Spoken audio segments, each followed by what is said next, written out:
I'm not seeing it, but I know when, on all those slides, so it's okay. Can everybody else, because I can't see the slides, can everybody else is the slides are visible to them? Yeah, slides are visible. Okay, great. So let's start.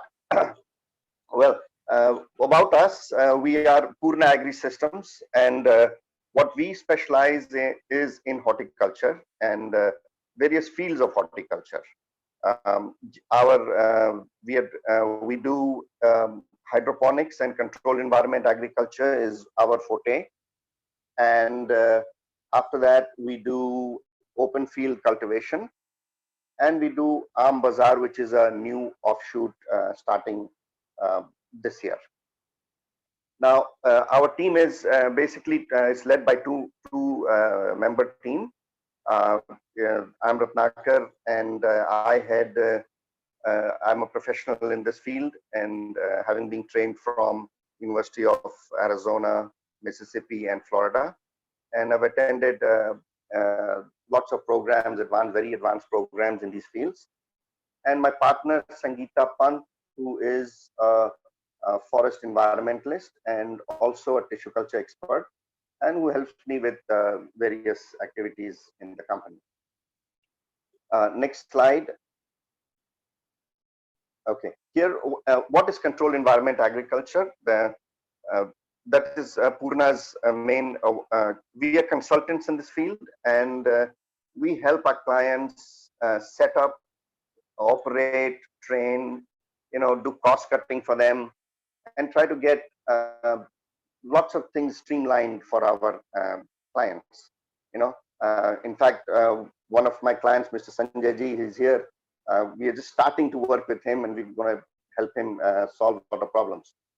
So Purna Agri is a consultancy firm, and we have clients almost all over the country, and including Bhutan and Nepal, and lots of inquiries from several places.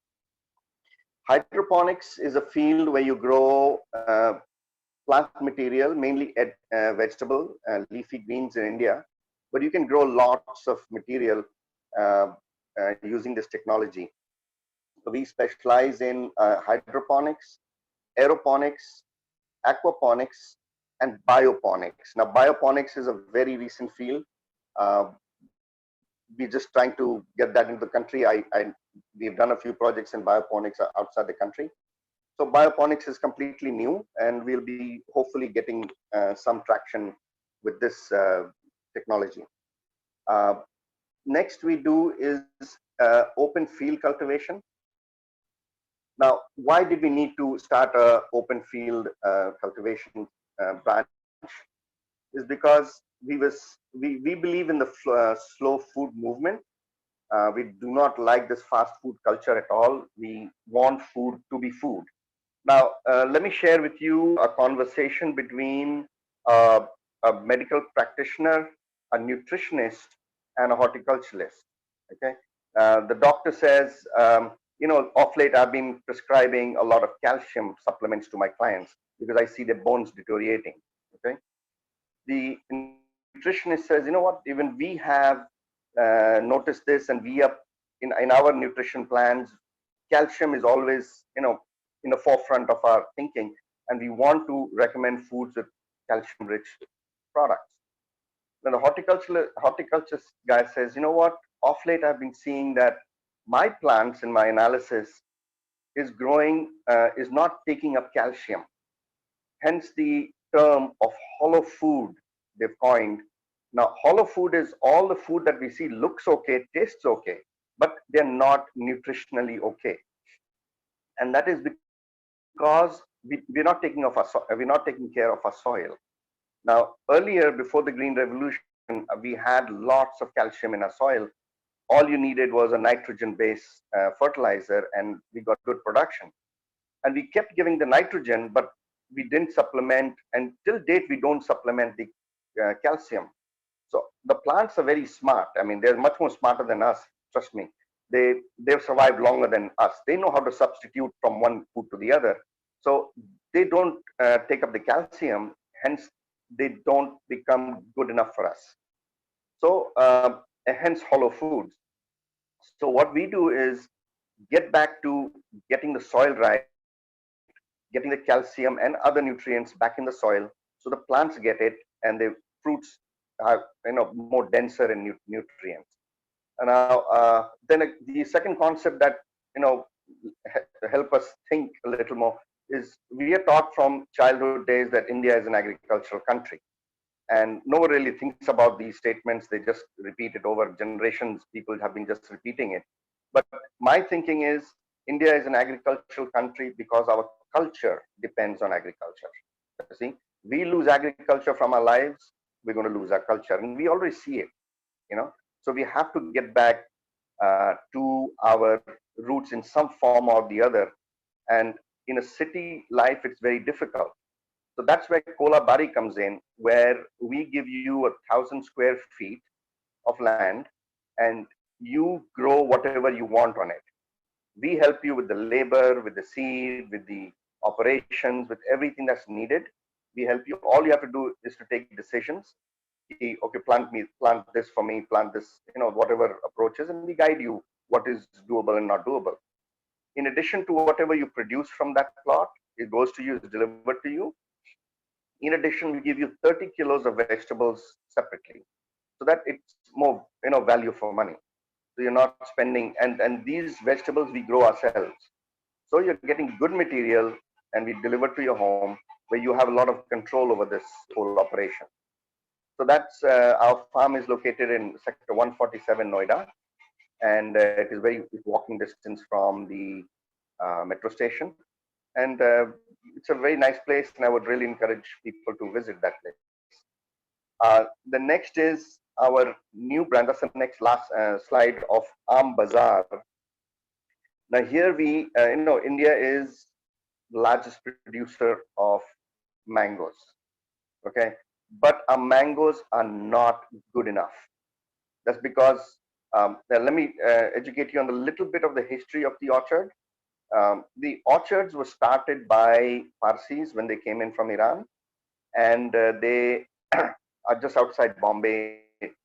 They were the concept of orchard did exist with the nobility in those days, but they were mainly collectors, not as businessmen. So they would collect different varieties of fruits in the orchard. Each Nawab or nobleman had, you know, 5, 10, 15 varieties in their thing. Basically, it was only to cater to their families. Then came the Parsis and educated us on how to do an orchard. But then this sector was very big, this mixed mango orchard. And then the contractor was born because there was a demand in the cities.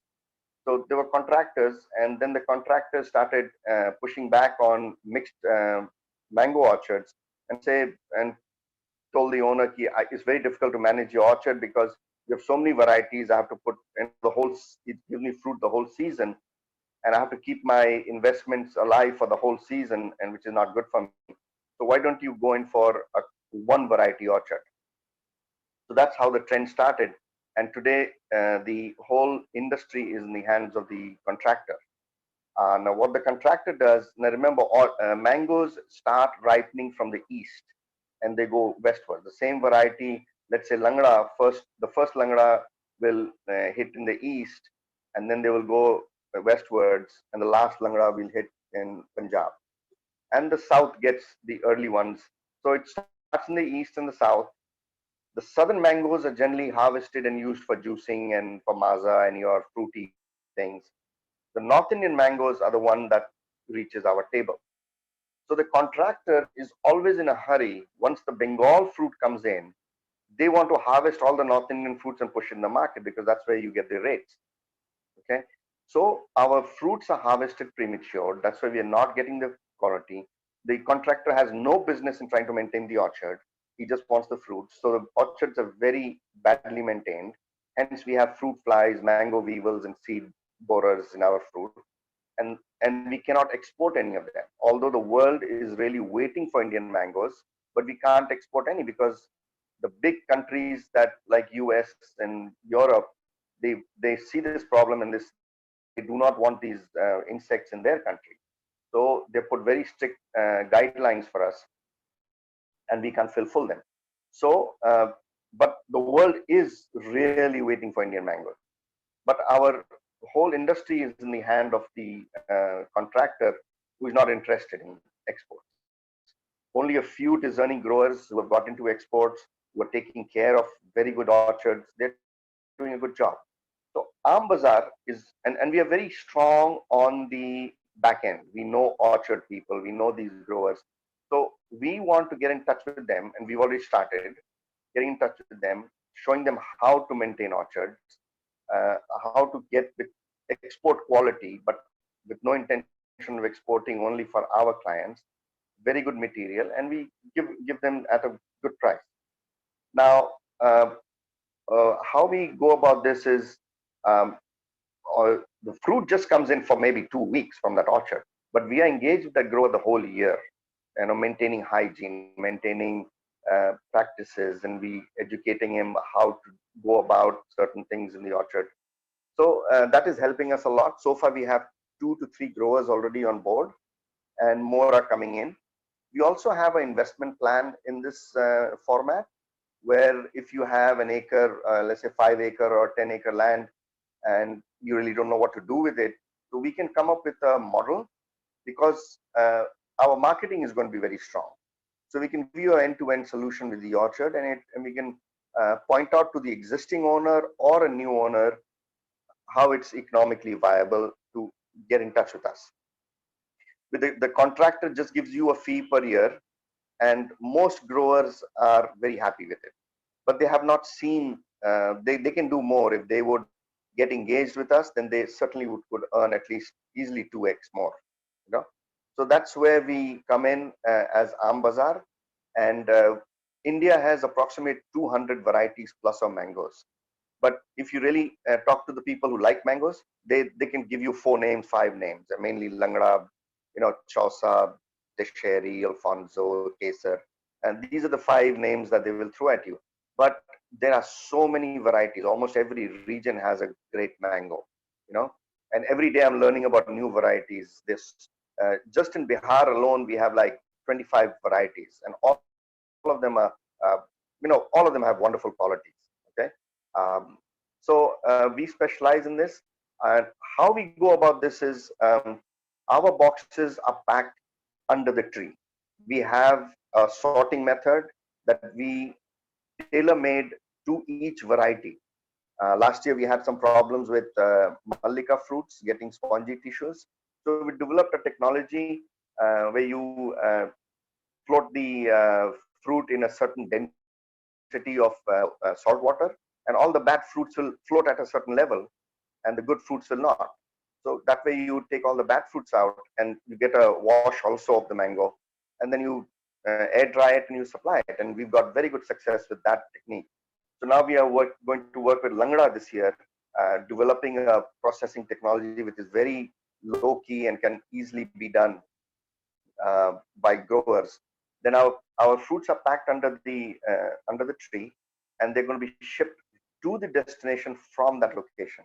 There is no need for any ripening agent in mango. You see, earlier they would use carbide, but carbide is very expensive now. So now they have a Chinese puri, a little packet they put, and it yellows and ripens the fruit in 24 hours in the box. Now, which is a wrong practice. So we are in touch with companies that are helping up with packaging and packaging materials. We are working with Keep It Fresh to develop new materials for mango packaging, and so slowly you'll see these coming up as a proper line. So this year we hope to do again Kalmi. Kalmi has different names in different parts of the country. It's called Sabja in Bihar. It's called Bombay Green in UP. Sorry, Bombay Green in Bengal, and it's a very sweet mango. So we're going to start with that. Then we're going to go with Uttarakhand Langda, only from one orchard that we have approved, and then we go with Mallika and Chausa from Bulandshahr. These are the mangoes that this year we'll be dealing in, and we'll be sampling some mangoes this year for free just to get your opinions. Let us say if you like that mango, then we'll introduce it as next year. So that is it, and thank you. I've only got 10 minutes. Am I okay on time, or can I go? I can go on for the whole day, but am I okay on time? You already, I think, passed your time. Okay, so I'll say thank you now. Thank you for patiently listening to me. And if you have any questions, you know how to get back to me. My numbers are there, or Dr. Sangeeta's. You can just call us and we'll help you out. So thank